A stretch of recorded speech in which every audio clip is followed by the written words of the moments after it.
Ratzinger, lo leo porque creo que merece la pena leerlo.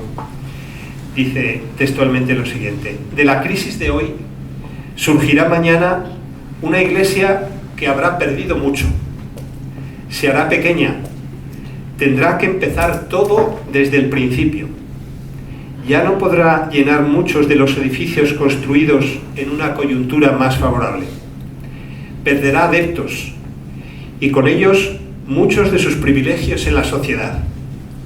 Se presentará de un modo mucho más intenso que hasta ahora, como la comunidad de la libre voluntad a la que solo se puede acceder a través de una elección. Como pequeña comunidad, reclamará con mucha más fuerza la iniciativa de cada uno de sus miembros. Pero en estos cambios, y un poco más adelante, que se pueden suponer, la Iglesia encontrará de nuevo y con toda la determinación lo que es esencial para ella, lo que siempre ha sido su centro: la fe en el Dios Trinitario, en Jesucristo, el Hijo de Dios hecho hombre, la ayuda del Espíritu, puntos suspensivos. La Iglesia reconocerá de nuevo en la fe y en la oración su verdadero centro y experimentará nuevamente los sacramentos como celebración y no como un problema de estructura litúrgica. Será una Iglesia interiorizada, que no suspira por su mandato político y no flirtea con la izquierda ni con la derecha. Le resultará muy difícil.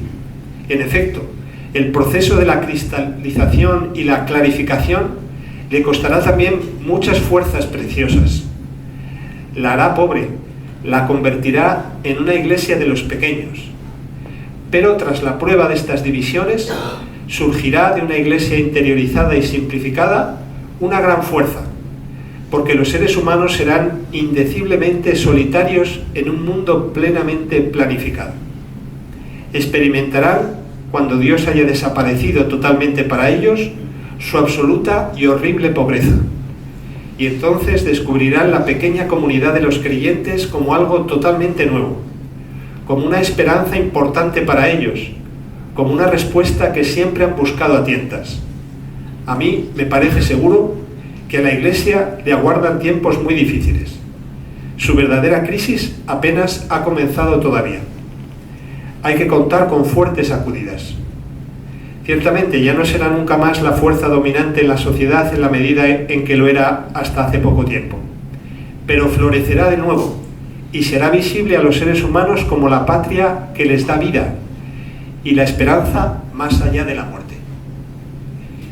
Es un texto que es profético, porque como saben está escrito en el año 70, justo después del Concilio Vaticano II, cuando, en fin, la Iglesia después del concilio era, en fin, como saben, aquí en España, por ejemplo, el concilio se recibió con retraso y coincidió con la transición política y bueno, la conclusión, ¿no?, era un momento en que la Iglesia iba a florecer, ¿no? Pues en ese momento en el que estaba lleno de optimismo la gente, ¿no?, porque nos íbamos a comer el mundo en el año 70, pues él escribe esto. Claro, inmediatamente le tacharon de profeta, de desgracias y de bueno, este hombre pues, este es un pesimista atroz, o sea, no puede decir esto en el año 70. Claro, lo lees hoy y dices, mamma mía, qué valor profético tiene este texto, porque parece que nos ha hecho una radiografía de lo que tenemos delante, ¿no? Bien, la minoría creativa creo que es importante, porque esta es la pregunta que se hace Ratzinger, y creo que es importante distinguirla, por un lado, del gueto y por otro lado, de la masa. Una minoría creativa, atención, no es un gueto, porque la tentación del gueto es muy fuerte hoy. Es la tentación de, bueno, vaya día que ha salido, madre mía, vaya viento, vaya agua la que está cayendo. Nos metemos cuarteles de invierno, cada uno en su braserito, con Castilla ahí en la gloria, y ahí no sale nadie de la gloria. Y hasta que llegue la primavera, vamos, aquí no me muevo, pero vamos. Esta es la tentación del gueto, ¿no? Ante el panorama articular y retraerse, ¿no? Y formar un gueto. Un gueto. En este sentido, poco después de este texto de Ratzinger y después del concilio, otro teólogo francés, Jean Danielou, escribe un artículo en un libro que se titula Iglesia y secularización, y Danielou se pregunta: ¿pequeño rebaño o gran pueblo? Y entonces Danielou pone como una objeción muy fuerte a la hipótesis de las minorías creativas. Dice Danielou: la Iglesia ha de pretender, porque es católica, llegar a todos. Y por lo tanto, nada de minorías creativas. La mayoría necesitan una civilización cristiana, un pueblo cristiano. Dice Danielou: una iglesia que no llega, digamos, a establecerse institucionalmente, que no genera una cultura, una cierta cultura, no termina de evangelizar. Dice Danielou: para evangelizar y llegar a todos, no podemos ser minoría creativa. Necesitamos ser un pueblo, la eclesiología del pueblo de Dios, que llegue a todos. Todos, a todos. No podemos perder, digamos, esa catolicidad. Hay que llegar a todos. Si no, dice, como ha pasado en China, decía Danielou en el año 70, que la Iglesia no había conseguido, digamos, penetrar institucionalmente, socialmente, pues no dejará de ser un fenómeno marginal. Entonces Danielou levanta la mano y dice: cuidado con las minorías creativas, cuidado con las minorías creativas, que no son minorías marginales. No entendamos mal las minorías creativas, ¿verdad? Dice Danielou. Ojo, ¿no? El otro día, en San Damaso, en el homenaje a don Carlos Osoro, tuvo la conferencia el cardenal Blázquez, don Ricardo Blázquez, y dijo una cosa que me ayudó. Recordaba, bueno, él hablaba en la conferencia de la pobreza del ministerio episcopal, la pobreza y el servicio del ministerio episcopal, inspirándose en un libro de otro teólogo contemporáneo, de Congar, que a él le había ayudado también, contemporáneo a este de Danielou. Y Blázquez decía una cosa que me ayudó y dije: muy bien, en eso me parece que da el clavo. Y él decía, recordaba el tema de los anahuim en la Sagrada Escritura, de los pobres de espíritu, y las pobrezas de la Iglesia en España, que en fin todos tenemos delante, menos sacerdotes, menos parroquias, menos presencia social, etcétera, etcétera, etcétera, etcétera. No iba describiendo nuestras pobrezas son múltiples, decía, de mucho género, no solamente una pobreza psicológica, pero él decía, bueno, pues en Israel había un resto después del destierro, la teología del resto de Israel, ¿no? La teología de los anahuim, la teología del resto. Y dijo una cosa que me pareció muy acertada, dijo: el resto no es un residuo. Hay una diferencia entre el resto y el residuo. Una minoría creativa no es un gueto, como el resto no es un residuo, porque el residuo es lo que todas las noches bajamos al cubo de la basura y desperdicio, o sea, los residuos para tirar, ¿no? Podemos tenerlos en casa varios días, pero ya, ¿no? Si los tienes ahí varios días empieza a oler, dice: hombre, que alguien baja la basura, por favor, Nosotros somos 8, a veces nos descuidamos, y como no hay ningún encargado de la basura, pues los residuos van a la basura. Entonces podemos considerarlos un residuo, ¿no? Solo falta que nos echen a la basura, ¿no? Seguimos ahí, ya mal olemos, ¿no? Pero lo único que nos falta es que nos echen a la basura. Ya nos queda muy poco, todavía seguimos ahí, pero nos van a tirar a la basura, porque no servimos para nada, no somos un desecho, no somos la minoría creativa, el resto de Israel no es un desecho, sino todo lo contrario, es una semilla cargada de una grandísima potencialidad. Danielou, en este sentido, que los teólogos a veces tienen cosas acertadas, ¿eh?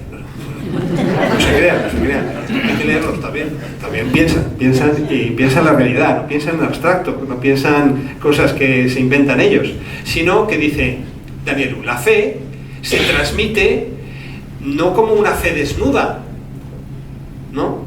Sino no como un testimonio individual de uno a uno. Dice, así no se transmite la fe, dice Danielu, la fe se transmite en la familia. Él recuerda cuando se comienza a difundir el bautismo de los niños y dice, la fe se transmite conviviendo con una comunidad creyente.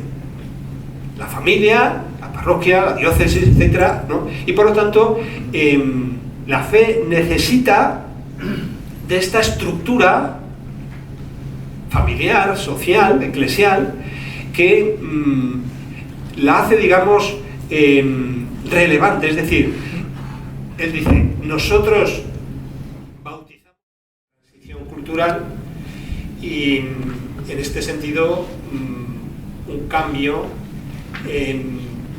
fuerte en nuestros modos de vivir que nos interpela a todos. Y creo que es una suerte vivir en nuestro tiempo. Lo digo porque voy a comenzar, digamos, con una mirada a nuestro mundo para ver por qué surge este tema de las minorías creativas. Creo que en parte esta cuestión cobra importancia porque vivimos esta transición cultural, este cambio de época tan mencionado.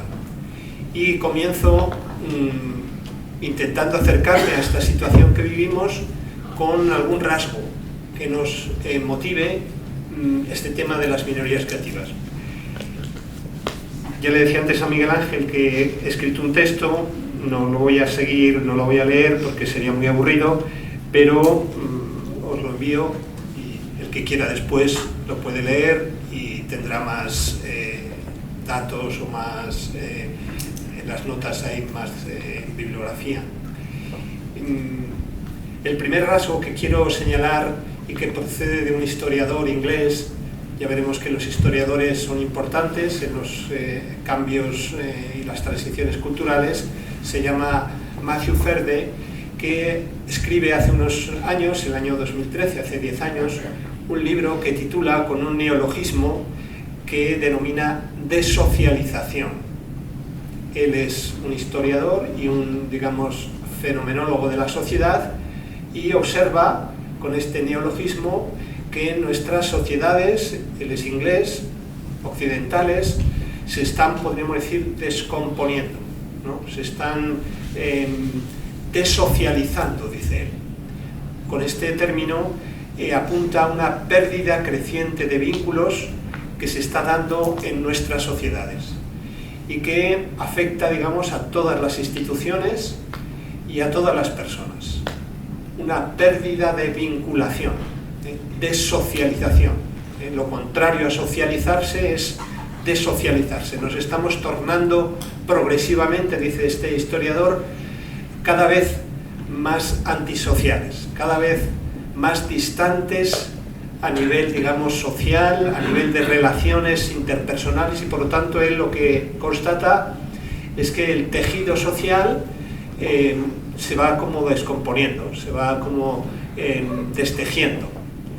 Y se pregunta, digamos, ¿por qué? ¿No? ¿Por qué está sucediendo esto en las sociedades occidentales, particularmente en las sociedades europeas en las que él habita? Y él observa que no es un fenómeno espontáneo, sino que él dice hay algunas palancas, algunos mecanismos, podríamos decir, sociales que están provocando esta desocialización. Es decir, hay factores, los llama palancas, que están, digamos, provocando esta situación, de tal manera que los individuos están perdiendo vinculaciones interpersonales, y esto, como decir, está afectando a toda la vida social en general. Él lo asocia, este término de desocialización, al término desinstitucionalización. Las instituciones están perdiendo vigor, están perdiendo fuerza. Hay una despersonalización, hay una despolitización incluso, dice él también, en el sentido más noble del término. Y yo prolongo la reflexión de Ferde y también hablaría yo de descristianización como otra variante de esta desocialización, desmatrimonialización, desfamiliarización. Es, creo que muy evidente, la pérdida de relevancia social del matrimonio y la familia, el debilitamiento de los vínculos originarios, que son los vínculos dentro de la familia, que se han tornado tantas veces líquidos. Es verdad que la pandemia ha sido un factor, digamos, que ha promovido en cierto modo una cierta vida familiar, pero también los efectos de la pandemia, lo dicen, digamos, los psicólogos, es muchas cuestiones de salud mental que se han visto, digamos, acrecentados por esta desocialización, por esta falta de contactos, de vínculos, de lazos fuertes entre las personas. En definitiva, si queréis, lo que nos viene a decir este historiador no es algo que no sepamos, pero nos ayuda a constatarlo, es que nuestra sociedad vive en una soledad muy profunda. El fenómeno de la soledad de tantas personas, otro sociólogo polaco, Zygmunt Bauman, define así al individuo, digamos, contemporáneo como un solitario interconectado. Somos solitarios interconectados. Digamos que el resultado de esta desocialización son formas individualistas de vivir que conducen a solitarios interconectados. A poco que observemos a nuestro alrededor, todo el mundo mira su móvil, pero casi nadie te mira la cara. No sé si pueden hacer la prueba, si quieren andar por la calle y verán como la gente no mira. Si le miras, te retira la mirada. Mira el móvil, mira tu sitio. No quiere encontrarse con nadie. No queremos encontrarnos con nadie. Preferimos, ¿no?, ver y no ser vistos. Y este fenómeno como que no solamente ha afectado a lo que podríamos decir es la estructura social de nuestro mundo, sino que también nos afecta, podríamos decir, a nivel no solamente interpersonal, sino intrapersonal. De tal manera que, y esto también no lo dice Ferde, pero lo prolongo yo, podríamos extender este fenómeno de la desocialización a una profunda crisis de identidad del sujeto, que ahora también tiene dificultad para relacionarse no con los demás, sino también consigo mismo. ¿No? ¿Quién soy yo? ¿Quién soy yo? ¿Quién soy yo que no quiero vincularme, que no quiero comprometerme con nadie? Y por lo tanto esta cultura digital está progresivamente disociando nuestra corporeidad de nuestra persona. Es decir, este fenómeno de la desocialización no solamente alcanza las relaciones interpersonales, sino que alcanza también la relación conmigo mismo. Nuestro cuerpo es ajeno a nosotros, y esta disociación del cuerpo de la persona tiene también, digamos, fenomenológicamente factores preocupantes, o por lo menos relevantes. Cito simplemente algunos para que comprendamos que esta desocialización lleva también a una cierta descorporización, a una cierta excarnación. A saber, la disforia de género y su modalidad inquietante y alarmante de inicio rápido en la adolescencia, los trastornos de espectro autista, la anorexia nerviosa, la bulimia y otros trastornos alimenticios, son síntomas de esta disociación del cuerpo respecto de la persona, ¿no? Como saben, la disforia de género provoca un malestar con la propia corporeidad, ¿no? ¿Quién es este? ¿Qué hace este inquilino aquí? ¿No? Yo no me reconozco en mi corporeidad. ¿Quién soy yo? Y los jóvenes pues se tatúan, se hacen piercing buscando en el cuerpo una respuesta a quiénes son, y no parece que el cuerpo responda. Es como si el cuerpo se hubiese tornado mudo y no nos dice nada de quiénes somos, y por lo tanto hay una pérdida de significación del cuerpo respecto a la persona. De tal manera que en positivo podríamos decir esta desocialización nos lleva a que tenemos una fuerte necesidad de recuperar el cuerpo, de fomentar, digamos, el trabajo manual. Por ejemplo, Fabrice Hachach, que tiene un instituto de filosofía, nosotros tenemos a uno con él durante estos 2 años, hemos enviado a uno de nuestros juniores allí al instituto que tiene Hachach cerca de Friburgo, y ellos tienen todas las semanas distintos trabajos manuales. Decía antes a Miguel Ángel que hay que leer el libro, hay que tocar el libro. Es muy importante que toquemos los libros, que pasemos las páginas. Esto es recuperar el cuerpo. El cuerpo tiene que tocar, tiene que trabajar manualmente, tiene que ser como recuperado para la causa, podríamos decir, de lo que significa ser hombre. Ser hombre no es estar, digamos, en el metaverso, sino que ser hombre es introducirse cada vez más en la realidad que nos toca y que somos tocados por ello. Todo esto de la desocialización, Cerde, lógicamente, lo asocia al fenómeno moderno de la secularización, tan estudiado y tan complejo, que no cesa de provocar a la Iglesia y de formularle con cada día más fuerza por su modo de presencia en la sociedad, ¿no? ¿Cuál es el papel de la Iglesia en el mundo? ¿Cuál es el papel de un cristiano en este contexto? Y como sabemos, la secularización no consiste simplemente en una disminución de la práctica religiosa, sino fundamentalmente de una pérdida de relevancia social de la fe. La fe también se desocializa, se considera una opción entre otras, pero que no funda la vida personal. Hay una fractura entre la fe y la vida, y este divorcio entre la fe y la vida afecta a qué tiene que decirnos Cristo sobre lo humano. Es, creo que en este contexto, donde nace esta cuestión de las minorías creativas, que nos sitúan, podríamos decir, ante el misterio de la fecundidad.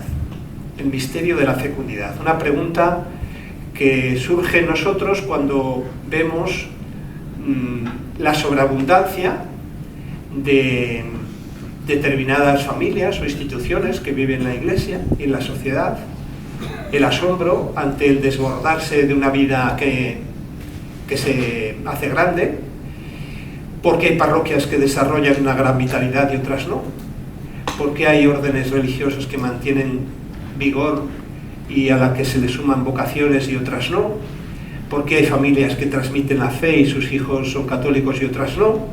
Es decir, ¿qué hace o no fecunda a la Iglesia? El misterio de la fecundidad.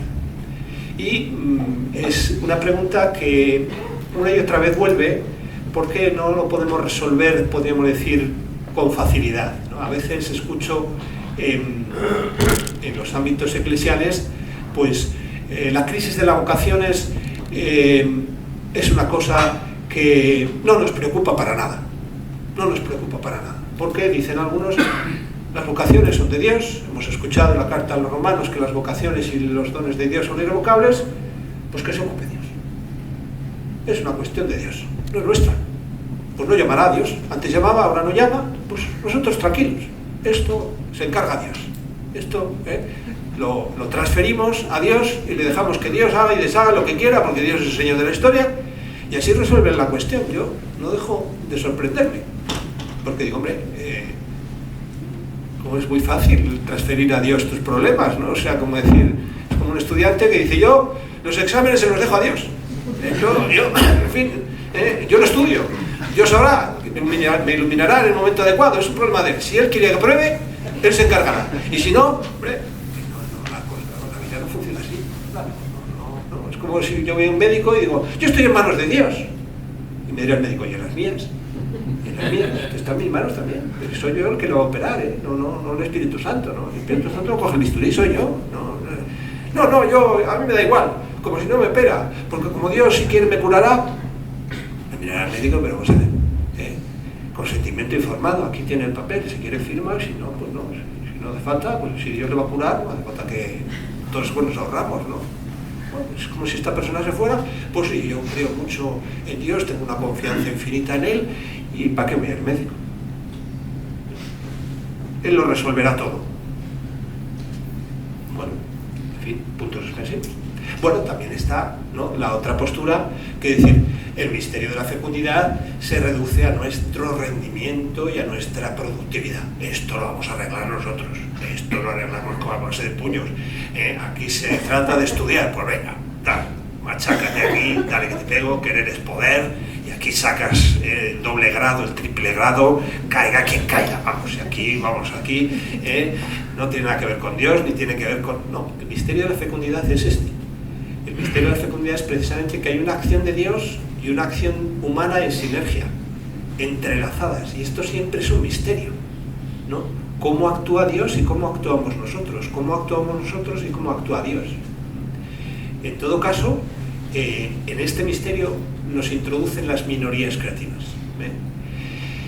El origen, como saben, se encuentra en la primera mitad del siglo XX. Hay un debate entre dos historiadores de las civilizaciones, un inglés y un alemán, Arnold Toynbee y Oswald Spengler, que debaten sobre cómo se suceden las civilizaciones a lo largo de la historia. Y Spengler tiene la tesis o la hipótesis, como historiador de las civilizaciones, tiene un libro que ya es significativo en su título, que se titula La decadencia de Occidente. La decadencia de Occidente. Es un libro escrito en 1918, el original, con lo cual hace más de un siglo. En la decadencia de Occidente no se empieza a hablar, sino que ya cuando termina la Primera Guerra Mundial, que es el año en que se escribe este libro, este autor constata una decadencia en Occidente. Y entonces él se pregunta cómo en la historia de las civilizaciones una civilización sustituye a otra, reemplaza a otra, y Spengler tiene la hipótesis de que las civilizaciones y las culturas siguen la ley de los organismos vivos.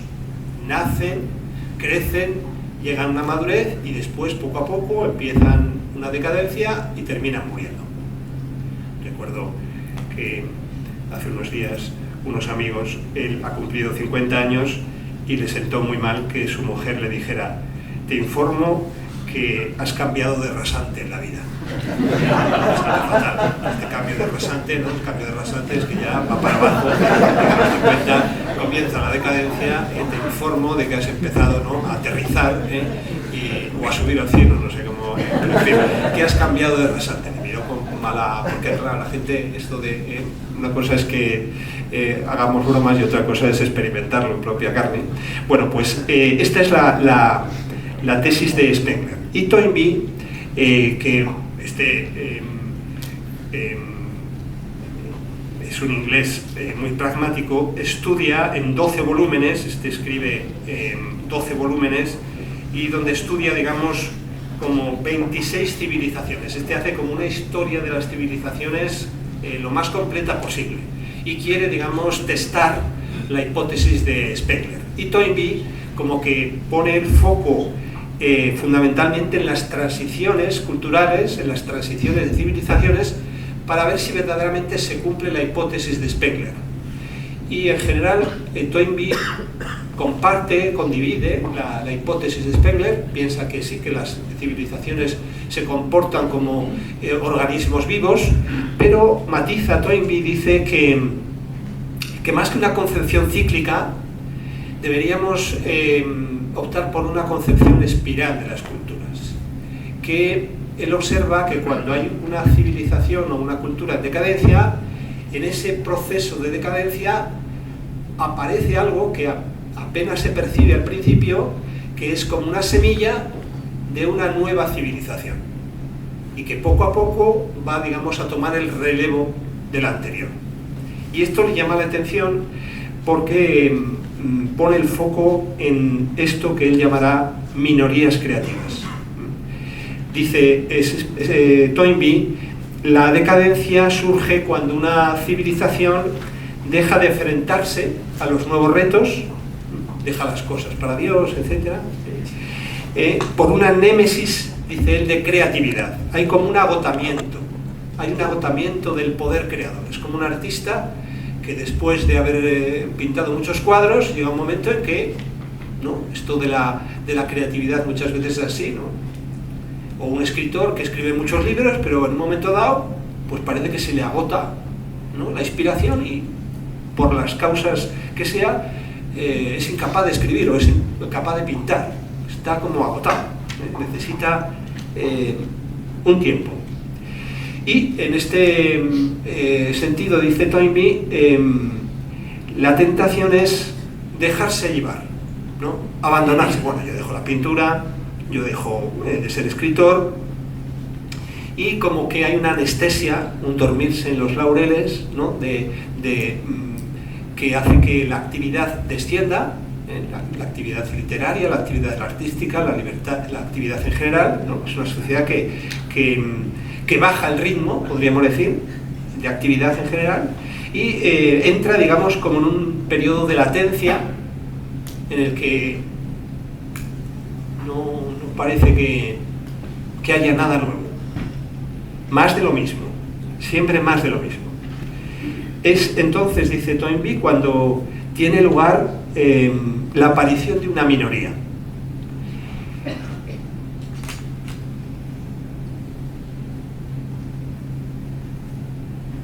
Una sociedad, por lo tanto, dice Toynbee, se encuentra en crecimiento únicamente cuando los miembros son creativos e innovadores, y por lo tanto son minorías creativas. Y él distingue entre las minorías creativas y las mayorías sociales. Contrapone las minorías creativas con las mayorías sociales.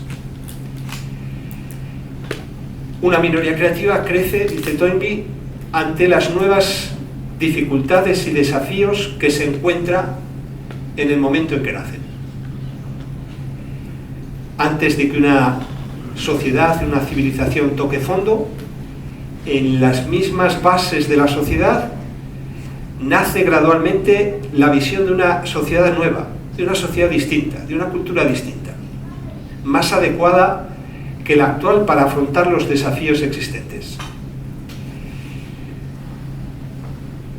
Y con el tiempo, dice Toynbee, esta minoría creativa crece hasta llegar a formar como una masa crítica, fermenta, digamos, la sociedad en la que está.